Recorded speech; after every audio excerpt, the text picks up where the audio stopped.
This is the day that the Lord has made. Let us rejoice and be glad. For this is the day that the Lord has made. Hallelujah, hallelujah.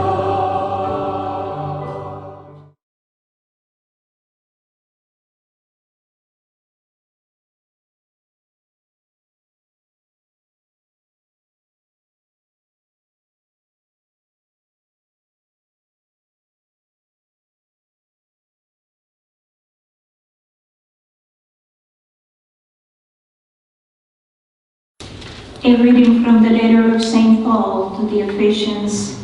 Brothers and sisters, you are no longer strangers and sojourners, but you are fellow citizens with the holy ones and members of the household of God, built upon the foundation of the apostles and prophets, with Christ Jesus himself as the capstone.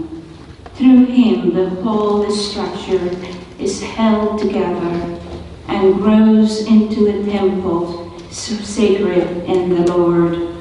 In him you also are being built together into a dwelling place of God and the Spirit. The word of the Lord. Thanks be to God. Their message goes out through all the earth. Their message goes out through all the earth. The heavens declare the glory of God, and the firmament proclaims his handiwork. Day pours out the word to day, and night to night imparts knowledge. Their message goes out through all the earth. Not a word, nor a discourse, whose voice is not heard. Through all the earth their voice resounds, and to the ends of the world their message. Their message goes out through all the earth. Alleluia, alleluia. Alleluia, alleluia. We praise you, O God. We acclaim you as Lord. The glorious company of apostles praise you. Alleluia, alleluia.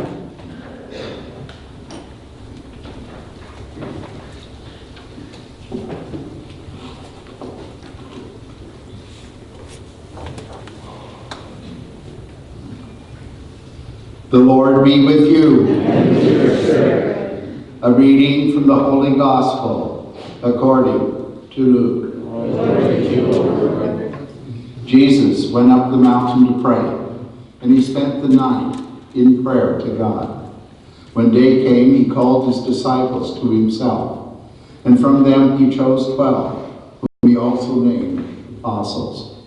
Simon, whom he named Peter, and his brother Andrew, James, John, Philip, Bartholomew, Matthew, Thomas, James the son of Alphaeus, Simon who was called the Zealot, and Judas the son of James, and Judas Iscariot, who became a traitor. The Gospel of the Lord. Praise to you, Lord Jesus Christ. Good morning. Well, today as we gather, we do celebrate the feast of two of the apostles, Simon and Jude, and really very little is known of them, other than the fact they're mentioned by name in today's gospel. And interestingly, I was looking at what's called the Ordo, which kind of lets me know as a priest what's going on from day to day liturgically. And between Simon and Jude, Jude is obviously the most famous, since he became the patron of impossible causes. But the Ordo is interesting because it said, perhaps he became the patron of impossible causes because he's mentioned right before Judas Iscariot, who betrayed Jesus. And Judas Iscariot killed himself out of despair. So I thought that was kind of interesting. Jude's this patron saint of the impossible by default. but he certainly worked for many people. So that's your little Jude introduction today. I thought the first reading was especially enlightening because it's a powerful reminder that God is at work, not in buildings, but in people. And God is building a living temple. And that living temple is each one of us, where God dwells through the Spirit. You know, for so many years, I thought that if I wanted to be prayerful, I needed to go to a holy place. And in particular, I've always been grateful that our churches are open and we can come and pray before the Blessed Sacrament anytime we want. And I did that a lot through the years. And then I finally realized, I never leave the holy place. I never leave it. I am the holy place. And you are too.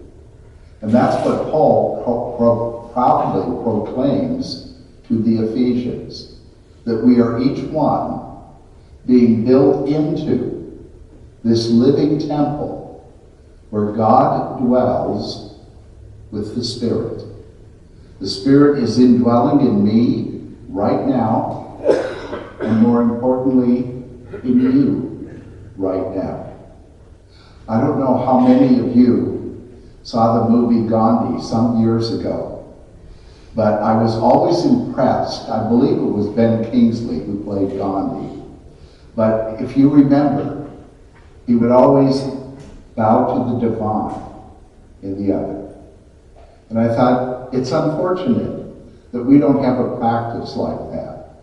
We do make the sign of the cross and a few other things, but think of how profound it is to bow to the divine in another person. And where it really hit me was when he would bow to the English, who were the conquerors and who were cruel. And he could still bow to the divine in them. And it really led him on his path of nonviolence. No, this is a profoundly powerful verse about who we are. We never, ever leave the divine, because you and I carry its gift within us, always and everywhere.